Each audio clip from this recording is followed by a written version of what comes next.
otro de los productos que surgieron del convenio de colaboración con el Instituto Andaluz de Patrimonio y del trabajo en red de las 10 universidades andaluzas, que es un manual de, bueno, sí, de catalogación, como hemos tenido tanta discusión con el nombre. Un manual de catalogación sobre patrimonio mueble que van a presentar Juan Antonio Arenilla y Luis Martínez, para que los conozcamos todos. Gracias a Ignacio Lastra tenemos aquí un manual, porque nosotros se nos ha olvidado en Sevilla, queríamos daros uno a cada uno, pero lo haremos llegar a las distintas universidades, y si alguien tiene especial interés o necesita algún ejemplar adicional, que por favor nos lo haga saber, ¿vale? Bueno, os dejo con las presentaciones.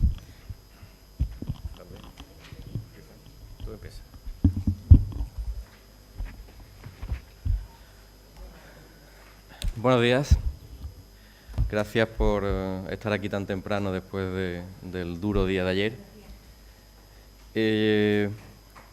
Lo que les vamos a presentar es el fruto de un trabajo largo y variopinto, porque el manual que tenemos aquí delante nuestra y que os dejaremos más tarde es el fruto del trabajo de mucha gente, de experiencias acumuladas durante mucho tiempo, que en un momento se nos cruzó la oportunidad, gracias a la UNIA, de publicarlo, y por ello la tenemos aquí, ¿no? El manual recoge la experiencia que de alguna forma se empezó con el inventario de bienes muebles de la Iglesia, allá por el año 89, cuando empezó. Nosotros nos hicimos cargo de él en el 93 exactamente, y a partir de ese momento lo primero que nos dimos cuenta era que cada equipo que estaba trabajaba pues como se hacían estas cosas, ¿no? Cada equipo tenía cada maestrillo tenía su librillo y cada uno lo hacía como podía, como intentaban.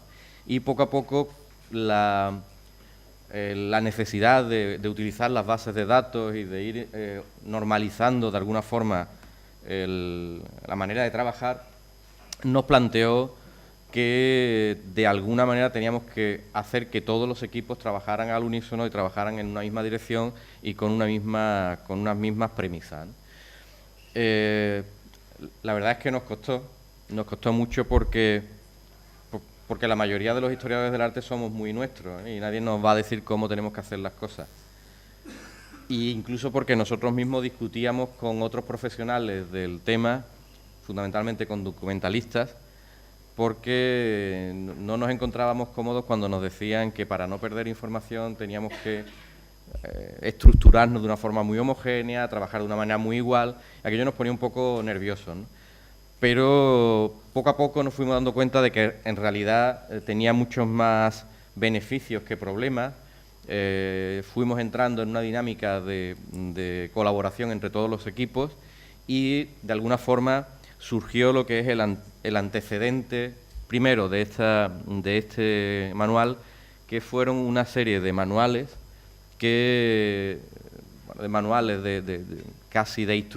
de instrucciones para, en primer lugar, para ver cómo se rellenaban las bases de datos, y poco a poco incluso ya nos decidimos a que teníamos que hacer un manual de cómo estructurar las propias visitas a los sitios donde se iban a inventariar. Es decir, no valía, dado que la base de datos tenía una estructura muy lógica, muy bien pensada, no se podía entrar por cualquier sitio en un local y empezar por donde nos fueran saliendo las piezas, con lo cual tuvimos que hacer una serie de estructuras de entrada, de desarrollo del proyecto in situ en los lugares donde se iban a inventariar, y de alguna manera conseguimos ese primer manual de instrucciones consensuado con todas las universidades que en aquel momento estaban trabajando en el proyecto, lo cual, como ustedes pueden comprender, no fue nada fácil, ¿eh? Porque, entre otras cosas, los equipos de trabajo de las universidades los dirigían los grandes popes. Aprovecho que Alfredo Morales todavía no está por aquí, y esas discusiones pues eran a veces bastante violentas, ¿no? Porque decirle, dos señores que en aquella época éramos bastante más jóvenes que ahora, decirle a personas como Ignacio Henares Cuella o como Alfredo J. Morales y a todos los grandes popes de la historia del arte, decirle, mire usted, eso no se hace así, usted tiene que hacerlo así. Entonces, corríamos el peligro de que o nos dejaran de hablar o simplemente nos eliminaran de la profesión, ¿no? Pero poco a poco ellos también se han ido dando cuenta de la utilidad que tenía ese método de trabajo y poco a poco fueron colaborando, dándonos ideas, estableciendo esas maneras de flujo, de cómo había que analizar las cosas, cómo se trabajaba y demás. Con ese manual, con esas prácticas en la base de datos y en el inventario de bienes muebles de Andalucía, seguimos trabajando mucho tiempo hasta que a mediados de la década del 2000, ya en el 21, se produce una llamada de la Agencia Española de Cooperación Internacional porque Ecuador, la nación de Ecuador, y su presidente Correa al mando, les habían saltado las alarmas porque la gran custodia de la Catedral de Quito había sido sustraída, la habían robado y se descubre que a los 6 meses lo único que quedaba de la custodia de Quito era el remate, que era una pequeña esmeralda metida en una cruz, y es lo único que se encuentra. El resto había desaparecido. Eso hace saltar las alarmas en todo el personal dedicado a la cultura en Ecuador, y el propio presidente toma el mando de la historia y se plantea que eso no puede volver a ocurrir, que la nación ecuatoriana no puede permitirse perder sus grandes bienes patrimoniales. Y surge por primera vez una idea que lanza el propio presidente, que es la de que se empiece a hacer un inventario del patrimonio nacional ecuatoriano. Lo primero que se dan cuenta es que no tienen equipos preparados. De hecho, todavía no tienen ninguna disciplina, no hay historiadores del arte con la tradición que puede haber en Europa, ni hay incluso otro tipo de profesionales que se hayan hecho cargo de eso, con lo cual se dan cuenta de que por mucho que quieran no tienen la posibilidad de hacer un inventario medianamente decente. Eso les hace ponerse en contacto con la Agencia Española de Cooperación Internacional, y la Agencia Española de Cooperación Internacional, con la que habíamos trabajado en otra serie de proyectos. Habíamos hecho prácticamente lo mismo que estábamos haciendo aquí, se había hecho en Guinea Ecuatorial y en otra serie de sitios, y nos plantea la posibilidad de establecer una relación con el Ministerio de Cultura de Quito para, de alguna manera, ir formando a gente que, a su vez, fuera formando a otros profesionales que pudieran hacer ese inventario. Ese convenio se firma entre la Agencia Española de Cooperación Internacional, el Instituto Andaluz de Patrimonio y el Ministerio de Cultura de Ecuador, y a partir de ese momento empezamos a realizar una serie de visitas a Quito. Se nos ponía ya en la agenda, casi como todos los años íbamos durante un tiempo a Quito, y tras unos primeros contactos en los que se fue definiendo el proyecto y demás, llegamos a crear talleres de trabajo con distintos profesionales de distintas ramas más o menos relacionadas con el patrimonio, que aunque no lo tenían como un objetivo básico el trabajo de inventario, pero de alguna forma pues algo les había llegado, ¿no? Y a partir de esos talleres empezamos a hacer un proyecto de inventario de los bienes muebles de la nación de Ecuador.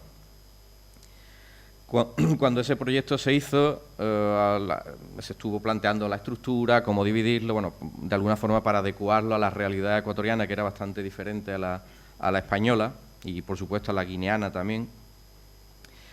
A partir de hacer ese proyecto, ya empezamos a viajar con determinados profesionales de cada uno de los medios para que fueran hablando con aquellas personas que se iban a hacer cargo del inventario. Eso les tengo que decir que fue enormemente divertido, enormemente enriquecedor, primero porque se te quitan los complejos de muchas cosas, ¿no? Trabajan con una naturalidad que a veces aquí nos sorprende mucho, esas complicaciones que tenemos en muchos sitios para entrar en no sé, museos o en iglesias o en catedrales. allí era todo mucho más fácil. Primero porque lo había dicho el presidente y eso iba a misa, y después porque la gente tenía auténticas ganas de enseñarnos sus cosas. Cosas que a lo mejor aquí no tendrían la valoración que ellos tenían, pero ellos tenían un enorme orgullo de lo que tenían y de enseñarnos. Y era muy divertido porque los viajes que hacíamos a cada uno de los pueblos, pues ustedes se pueden reír, pero en muchos casos nos recibían como bienvenido Mr. Marshall, es decir, con SIC, vamos, no de broma, sino con bandas de música. Entonces, claro, ir a hacer un inventario y que te toque una banda de música, que te reciba una banda de música, pues es como muy divertido, ¿no? Pero la verdad es que se establecían unas relaciones muy interesantes con ellos. Después de trabajar esos meses con los chicos que se estaban formando con nosotros, la petición constante era: nos hace falta un instrumento, nos hace falta unas primeras bases, algo por donde empezar a trabajar. Porque aunque muchos de nosotros no hayamos trabajado en inventario, la mayoría sabemos, tenemos una relación con la disciplina o con disciplinas similares y sabemos al menos nociones. Pero ¿cómo le explican ustedes a alguien que no está metido en este mundo, pues no sé, qué es un manípulo o qué es una estola o qué es una dalmática o la diferencia entre una dalmática? Claro, si tienes que empezar a hacer eso, pues se te va todo tu tiempo, ¿no? Entonces, el problema era que ellos no tenían esas bases mínimas con las que empezar a trabajar. Y nos plantearon la posibilidad de que fuéramos haciéndole pequeñas recetas de cómo ir empezando a estructurar eso. Esa idea nos pareció muy interesante porque nos hacía, de alguna manera, reflexionar de cómo estábamos trabajando nosotros mismos y con el tiempo fuimos planteando y nos fueron planteando desde allí la necesidad de que hiciéramos un instrumento para que ellos tuvieran una base sólida sobre la que apoyarse. Entonces, hablamos con la Agencia de Cooperación Internacional, hablamos con el Instituto, se incorporó más tarde la UNIA. Empezamos a decir, bueno, vamos a ver todo lo que nosotros tenemos hecho aquí, vamos a darle forma para crear un manual, que en principio nadie pensaba que iba a ver la publicación, y vamos a intentar concretarlo. Para eso, ¿qué es lo que vamos a hacer? Bueno, vamos a ver quiénes son los máximos expertos en las distintas tipologías que son las más necesarias para inventariar en Ecuador, y a partir de eso vamos a decirle que nos hagan pues un vademecum, un cómo intervenir en cada una de las piezas, ¿no? La mayoría de los profesionales que se dedicaban a esas tipologías, casi todos nos pusieron problemas para decir que sí a eso.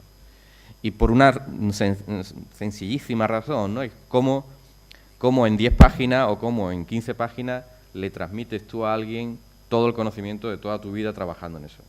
Nos lo dijeron prácticamente todo, desde el retablo hasta la joyería, hasta armas, todos nos hablan. ¿Cómo se le explica a alguien que no sabe absolutamente nada en 10 páginas cómo hacerlo? Olvidaros de la situación española, porque es que cualquier cosa que se haga en Ecuador les va a servir. Les va a servir porque no tienen las bases mínimas que aquí tenemos. Entonces, eso dio lugar a que poco a poco nos fuéramos entregando a realizar cada vez más seriamente ese proyecto, hasta que al final salieron una serie de tipologías, que se hizo un taller para contarlo y demás en Quito, y se hicieron una serie de divisiones en tipologías que en principio eran las que más necesariamente las que más necesidad tenían en Ecuador, pero que después, con la propia experiencia y viendo que esto cogía ya un interés notable, ampliamos también, porque otra de las cosas que nos dimos cuenta es que en España no existía un manual de ese tipo. Existían muchas publicaciones de cada una de las tipologías que había que trabajar, pero nadie había hecho un manual básico para alguien que entra en este mundo, tener dónde agarrarse, y para poder establecer grandes cajones donde ir colocando cada una de sus piezas. No se trataba, como temían muchos de los especialistas, en llegar a concretar si una cosa era del año 1872 en vez de 1873, porque eso era ciencia ficción allí, pero sí que de alguna manera supiéramos crear al menos esos grandes cajones y que se pudiera ir de alguna manera controlando su inventario. Gracias a esa experiencia el inventario empieza a funcionar, se empiezan a encargar, hemos tardado un tiempo puliendo los distintos textos, las distintas imágenes y demás, y ahora tenemos este manual, ¿no? Un manual que yo ya me atrevería a decir que, primero que fue un éxito porque inmediatamente empezaron a pedírnoslo de muchos sitios, ¿no? Y después otra cosa que me interesa también resaltar es que yo creo que ya necesita un replanteamiento. No tiene más de un año, pero ya hay gente que está pidiendo tipologías que a uno no se le ocurría y que ahora mismo es verdad que se echan en falta, ¿no? Juan Antonio ahora os hablará de cómo está compuesto el libro, pero así para hacer una reflexión de primera, les puedo decir que yo he hecho ya en falta, por ejemplo, cosas como un análisis de cómo catalogar plásticos. No hay ni una sola instrucción de cómo... Y será porque ahora estoy trabajando yo con los plásticos y que me he tenido que buscar la vida para ver cómo se trabaja con eso, pero o te metes en grandes libros, fundamentalmente escritos en inglés, que te hagan una distribución de qué tipos de plásticos hay, de cuándo surgen, de cómo se reconocen esos plásticos, algo que en un principio nadie se planteaba que pudiera hacer falta, pero que si no lo metemos, pues estamos dejando gran parte del diseño fuera de lo que son el patrimonio. O sea, el siglo XX y el siglo XXI, si van a quedar como algo clave para el tema de patrimonio, es en diseño y, de luego, en el uso de los plásticos. Yo sé que están mal vistos porque los plásticos ahora están muy denostados, pero en el año 78 creo que había más. Ya en el año 78 se invierte la producción y se crea más plástico que acero. Con lo cual, imagínense el potencial de lo que se nos viene encima. Hasta hace poquísimo la gente no coleccionaba plásticos. Hasta hace poquísimo los museos tenían excepciones honrosas como la de Ignacio, que hablará después, prácticamente no tenían nada de plástico. Hoy, si ustedes van a colecciones como la del MoMA o colecciones como los museos de Rotterdam de plástico o como los museos de Milán, se van a encontrar grandes piezas de diseño de grandes diseñadores hechas en plástico. Bueno, eso es una carencia clarísima que ya se le puede achacar. Y hay otras de gente que se me ha acercado, por ejemplo, ¿por qué no habéis metido el vidrio? Madre mía, ¿por qué no hemos metido el vidrio? Pues porque en Ecuador no había vidrio en aquel momento, ¿no? No había ese problema. Pero son cosas que, a poco que ustedes lo vean, y si son especialistas en algo, en 2 minutos van a decir, pues te falta esto y te falta lo otro, ¿no? Yo creo que lo interesante es que al menos hay una primera muestra y que a partir de ahí pues, probablemente pues se harán necesarios o adendas o añadiduras o reediciones donde vayamos incorporando eso, ¿no? Pero lo que sí es, desde mi punto de vista, bastante interesante es que tenemos un primer manual de algo muy básico, pero que a nuestros alumnos les va a ir sirviendo para ir metiéndose en ese mundo, ¿no? Y ya para terminar, y simplemente por hacer una postilla más, y es que se me dejó meter un manual de arte contemporáneo, ¿eh? Yo que trabajo con eso, me pareció fundamental que hubiera la sensibilidad suficiente como para entender que debíamos de incorporarlo, aunque fuera una discriminación positiva, pero no dejarlo metida entre todas las tipologías, sino sacarlo como una especie de apartado especial que nos abriera los ojos y nos pusiera también la lupa sobre ello. Y bueno, con eso le doy paso a Juan, que él nos cuente un poco cómo se montó, cómo se cerró y los personajes que intervienen en él. Gracias. Muy bien, gracias, Luis. Siguiendo lo que está diciendo Luis, ciertamente, no solo sobre tipología de patrimonio inmueble, sino incluso falta este tipo de cuestiones, y se nos ha pedido ya esa solicitada por parte de compañeros de patrimonio inmaterial, por ejemplo, o el propio patrimonio inmueble. No hay un manual para... recuerdo unas palabras de alguna persona que decía que con este manual, con un técnico y un ordenador, bueno, hacía falta nada más, ¿no? Bueno, el manual, y además, ¿te acuerdas lo difícil que fue decirle a las personas que intervinieron que necesitábamos unas claves? Buscábamos claves en cada una de las tipologías, que poco a poco nos dimos cuenta de que, por lo menos yo no sabía nada de muchas tipologías. porque nos daban auténticas lecciones los profesionales que han intervenido sobre materiales, técnicas, historia, en fin, una serie de apreciaciones que sobrepasaban nuestros conocimientos, por lo menos los míos. Ese primer manual no publicado como este, que habla Luis de Ecuador, constó de unas 10 tipologías, creo recordar, 10 o 12 tipologías aproximadamente, y de cuando toma impulso esa idea con la UNIA en el 2010, a partir del convenio que se firmó con el Instituto, pues lo pudimos incrementar a 16, ¿no? Y además de contar con las personas que ya intervinieron en esos documentos para Ecuador, pues pudimos contar con otras personas que, como pasó ayer, y cité a todo un equipo de trabajo para el producto web, me veo obligado a contaros, es más corto que el de ayer, decir a las personas que han intervenido para que veáis un poco, digamos, el repertorio de personas, de profesionales profesionales relacionados, como dice Luis, evidentemente con las tipologías, porque no es un profesional que nos hable de una tipología que no domina, no controla o no conoce de ella, por ser a mejor catedrático de Historia del Arte, no. Íbamos buscando objetivos concretos, tipologías concretas y personas las más cualificadas que entendíamos nosotros que podían ser las que nos escribieran ese tipo de tipologías. Como he dicho, son 16 tipologías las que hemos tratado en el manual.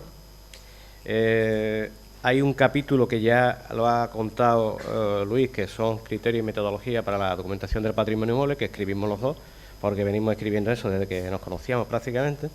Entonces, pues está aquí plasmado como un inicio de lo que ha dicho él, ¿no? Para tener una serie de normas, cómo acceder a un edificio, cómo seguir el orden en ese propio edificio y demás, ¿no?